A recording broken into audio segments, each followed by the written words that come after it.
Hi there, welcome to the Schwowin's Nest. My name is Sandra and I'm so glad you're here. I have been missing in action for the last couple of weeks and I wanted to share with you why.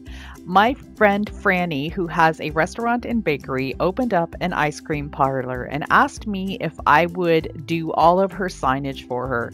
So I have been busy cutting out large signs and small signs, ice cream cones, banana splits, root beer floats, and doing all sorts of different projects for her to get this ice cream parlor up and running. And I had so much fun doing it that I was inspired to create an ice cream parlor craft kit. So that's what I'm going to show you today. I'm going to start this project by choosing this sign. I got this at my local dollar store and it was $4. I'm going to give it one good coat of white chalk paint. This part is a little hard to see, but what I'm doing is taking a pencil and drawing another border the same shape as the exterior of the sign, and I'm going in about 1.5 inches, and this is just going to be freehand. It doesn't have to be perfect at all. I'm using this Dollar Tree ruler and the thickness of it to create some sections on the border. I want to paint those two different colors. So I'm just going to go just in a horizontal manner. And when I get to the top, I'm just going to go all the way across. I'm not going to worry about trying to make my blocks of paint kind of go around and in the shape. That would be ideal, but it was a little too tricky for me to do, and I wanted to keep this project simple. I used a lot of turquoise and bright pink for the ice cream parlor signs, so I decided to use that for my little sign here as well. I'm going to do every other one in turquoise and then every other one in pink. Following lines can sometimes be a little bit tricky, but it really helps if you have the proper tools. I'm using a fan brush, and this is going to give me the ability to go really nice and straight along the side. And then it's also going to give me that little rounded effect that I need at the top. So using the proper tools really helps to get the project done a lot faster. Of course, you could wait till the blue dries and then tape it off if you wanted to, but I never have patience for that. So I'm just going to use the fan brush to get this job done. Here's a look at what's included in the ice cream kit. I won't be using all of the pieces for my sign because I ended up not having enough space, but I think if you used a square sign or maybe something that's more round, I think you'll be able to fit all these pieces in absolutely beautifully. This is available on my Etsy shop. I have a limited supply, so if you're interested, head on down to my description box and click on the link.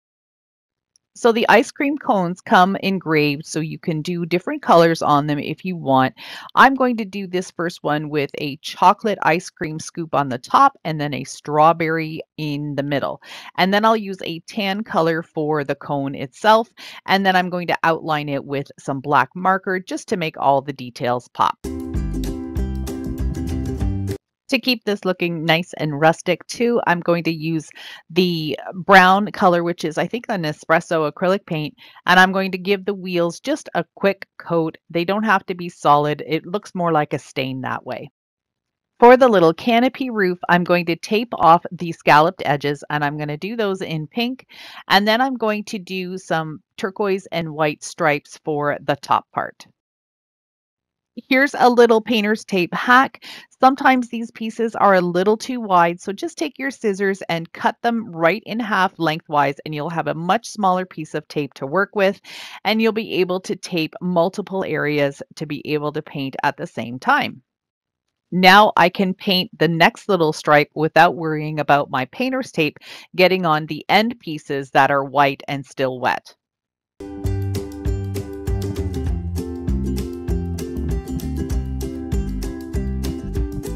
So I have a small confession to make. Even though I love creating these craft kits and making sure that everybody gets the fun stuff that they need, I actually really do not enjoy painting all of these tiny little pieces. So I have resorted to using my Sharpie marker to color in the lettering. I'm going to do everything black, and I think what I'm going to be doing shortly is checking online to see what kind of markers I can be using in different colors. If you have a type of marker that you really enjoy to use for your crafting and it comes in a wide variety of colors, let me know what they are down in the comments and I'll check them out. I'm just going to be using hot glue to put all of these pieces on the sign, and you can see the black that I outlined all the way around the interior of the sign and then the outside of the sign, and I just used my black marker for that as well. I think this sign came together really well.